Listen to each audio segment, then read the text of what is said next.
इतिहास में तानाशाह तो बहुत हुए हैं, लेकिन कुछ खूंखार तानाशाह ऐसे हुए हैं जिन्हों से नफरत ही होती है। वो याद किए जाते हैं इतिहास में भी, लेकिन नफरत भरी निगाहों से। बात कर रहे हैं आज इतिहास के ऐसे ही एक खलनायक और खूंखार तानाशाह गद्दाफी की, जिन्हें कर्नल गद्दाफी भी कहा जाता है। उन्होंने 42 साल लीबिया पर राज किया। दरअसल ये दौर था 1967 का, जब खाड़ी देशों और इजराइल में लड़ाई हो गई थी। ये लड़ाई काफ़ी अरसा चली और इस लड़ाई में इजराइल जीतता है। चीज़ें फिर बदलती हैं। इसी टाइम पर ही गद्दाफी का उभार हुआ था लीबिया में। लीबिया में राजशाही चल रही थी और लीबिया के शासक फिरदौस जब विदेश से अपना इलाज करवाने के लिए गए हुए थे, तभी लीबिया का तख्ता पलट हुआ। और ये घटना 1969 की है। और इस तरह गद्दाफी मिस्र के शासक जो थे अब्दुल नासिर से काफ़ी प्रभावित थे, जिसकी वजह से लीबिया की जनता को भी ये लगा कि ये इंसान काफ़ी अच्छा है, क्योंकि मिस्र के शासक अब्दुल्ला नासिर काफ़ी अच्छे थे, बेहतरीन शासक थे और उन्हीं के नक्शे कदम पर गद्दाफी भी चलने वाला था। तो लोग उनके मुरीद हो गए। लेकिन धीरे धीरे जब ताकत, सत्ता और पैसा उनके हाथों में बेतहाशा आ गया, तो वो एक निरंकुश शासक बन गया, जिसकी पावर, जिसकी सत्ता फिर कंट्रोल से बाहर होगी। और उसने ऐसे ऐसे काम किए कि इतिहास का एक खूंखार विलन वो बन गया। लेकिन बहुत सारे काम जो गद्दाफी ने किए हैं, उनकी बहुत सारे लोग तारीफ भी करते हैं और बहुत सारे ऐसे कदम उठाए लीबिया में, जो बाद में खाड़ी देशों ने भी उसी नक्शे कदम पर चलते हुए वही कदम उठाए। उसने पेट्रोल में जो कीमतें थी पेट्रोल की, उसमें कंट्रोल करने के लिए जो तेल कंपनियां, विदेशी तेल कंपनियां लीबिया में तेल निकालती थी, फिर उनके प्राइस फिक्स करती थी, उस पे एक लगाम लगा दी। और विदेशी कंपनियों को उन्होंने ये कहा कि अगर तेल खरीदना है, निकालना है, बेचना है हमारे यहाँ, तो आपको हमारे समझौते, हमारी शर्तों पर काम करना होगा। इस कदम को गद्दाफी द्वारा उठाए हुए पेट्रो बूम कहा जाता है इतिहास में। और बाद में इसी तर्ज पर बहुत सारे अरब देश चले। लेकिन गद्दाफी उसके बाद जो था काफ़ी अच्छे कदम उठाते चला गया और लीबिया की करेंसी काफ़ी अच्छी हो गई, लीबिया की इकोनॉमी काफ़ी अच्छी होगी। उसने लीबिया में काफ़ी सुधार करने शुरू कर दिए। देश की जब इकोनॉमी अच्छी हो जाती है, फिर देश की जनता की ज़रूरतें, सहूलतें पूरी होती हैं और वो शासक अपने आप ही लोगों को अच्छा लगने लगता है। ऐसा ही गद्दाफी के साथ हुआ था। लेकिन उसके बाद जो हुआ वो फिर तहलका ही ले आया। दरअसल इसके साथ ही फिर तेल का ठेका, इंपोर्ट एक्सपोर्ट उसने अपने बहुत सारे बेटे जो थे उनको ही दिया और सारा पैसा जो था वो खुद हड़पने लगे। यानी कि पूरी तरह परिवारवाद का कब्जा हो गया लीबिया पर। हर एक जो जागीर थी लीबिया की, जिसमें पैसा था, जिस निवेश में पैसा आ सकता था, वो सभी गद्दाफी ने अपने बेटों के कब्जे में कर दिया। तो गद्दाफी ने और ऐसे कदम उठाए जिसकी वजह से फिर लोग उससे डरने लगे। तानाशाह, एक निरंकुश तानाशाह उसे मानने लगे और बाद में तो वो भयानक से खूंखार ही हो गया।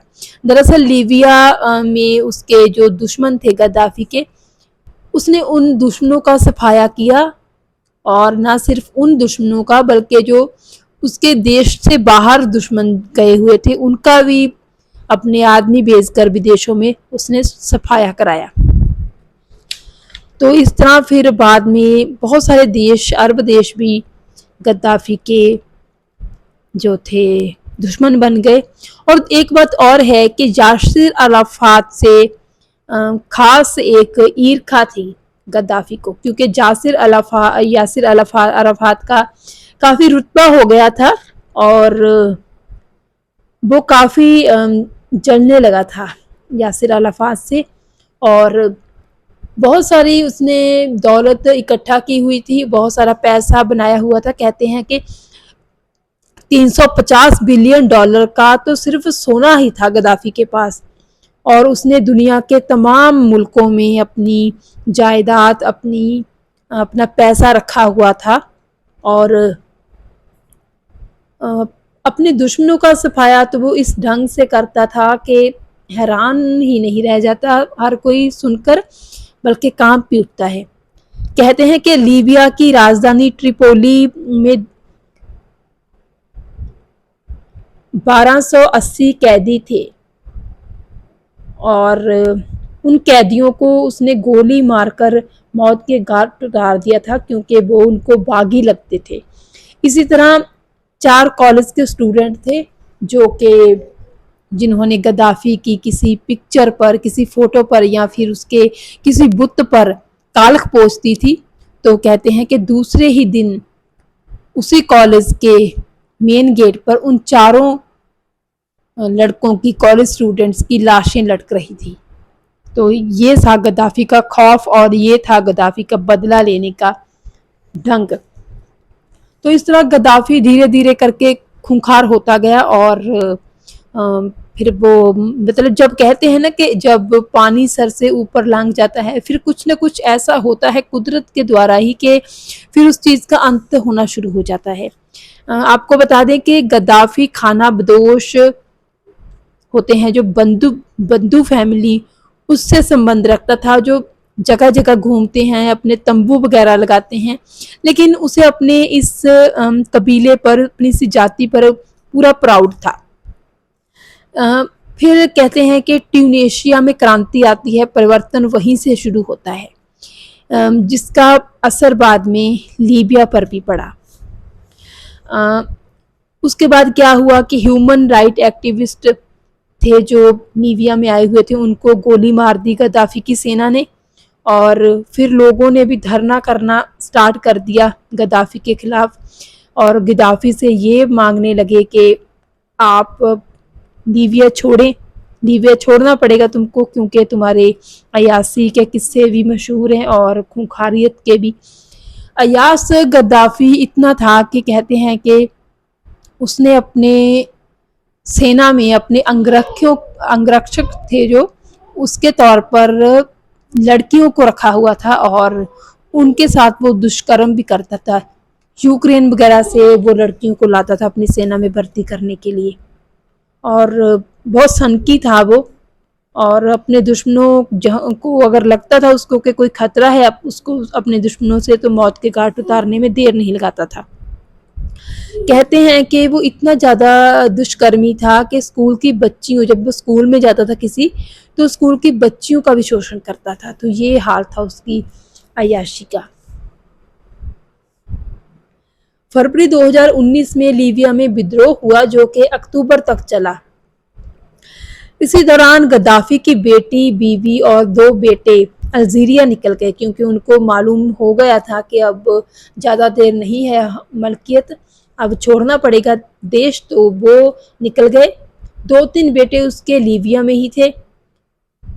विद्रोही जो थे, बागी लोग, वो अपनी सेना बना रहे थे और नाटो सेना भी आई हुई थी लोगों की सुरक्षा के लिए। इस तरह ट्रिपोली जो कि लीबिया की राजधानी है, वहाँ पे विद्रोहियों का कब्जा हो गया और गद्दाफी अपने होम टाउन बद्दू भाग गया और उसको यकीन था कि वहाँ पे तो नाटो सेना या फिर विद्रोहियों की सेना नहीं आ सकती। 20 अक्टूबर 2011 को अपने होम टाउन सेते में वो काफ़ी गाड़ियों के काफिले के साथ कहीं जा रहा था। तभी सैटेलाइट के थ्रू विद्रोहियों को और नाटो सेना को ये पता चला कि ये बहुत बड़ा काफिला है गाड़ियों का, जब गद्दाफी के गांव सेते से ही जा रहा था। और फिर उनको यकीन हो गया कि हो ना हो ये गद्दाफी का ही काफिला है। और फिर नाटो सेना और विद्रोही वहाँ पे गए। कहते हैं कि 70 सेंटीमीटर का पाइप था एक, जिसमें गद्दाफी जाकर छुप गया और क्योंकि उसके साथी दोस्त सेना सारे भाग गए थे और सिर्फ गद्दाफी और उसके चंद जो लोग थे अंगरक्षक वही रह गए थे। तो वो उस पाइप में छुपा, तो उस पाइप में एक तरफ से ही जाने का रास्ता था, वापस भी उसी तरफ से ही जा सकते थे, तो दूसरी तरफ से कोई रास्ता नहीं था। तो जब उनको नाटो सेना और विद्रोहियों ने घेर लिया तो बस यही अल्टीमेटम दिया गया कि बाहर निकलो फ़ौरन, नहीं तो फिर शूट कर देंगे। तो कहते हैं कि गद्दाफ़ी बाहर निकला और उसके बाद तो बस क्या हुआ कि भीड़ इतनी जमा हो गई, लोगों का गुस्सा इतना उमड़ पड़ा कि किसी ने गद्दाफ़ी को लाते, किसी ने घूंसे मारे। और इसी बीच में गद्दाफ़ी की बेटी जो कि लीबिया अल्जीरिया से उसको फ़ोन कर रही थी, बार बार उसका फ़ोन बज रहा था। गद्दाफ़ी के पास एक फ़ोन था, गद्दाफ़ी के फ़ोन से फ़ोन बज रहा था, सैटेलाइट फ़ोन था उसके पास, और वो फ़ोन नहीं उठा पाया क्योंकि लोग उसे पीटने में लगे थे। तभी विद्रोहियों की सेना में से किसी ने फ़ोन उठाया और बस यही बात कही कि उसकी कहानी ख़त्म हो गई है, उसका अंत हो गया है, और फ़ोन काट दिया। कहते हैं कि उसकी लाश को काफ़ी देर तक तो दफनाया भी नहीं गया था क्योंकि लोगों के बीच इतना गुस्सा था और उसको पास के एक बुच्चड़ खाने में रखा गया था। तो देखिए ये अंत हुआ था 42 साल राज करने वाले कर्नल गद्दाफ़ी का। अगर वो तानाशाह था भी तो अपने देश की भलाई के लिए काम करता तो आज उसकी ये दशा न होती।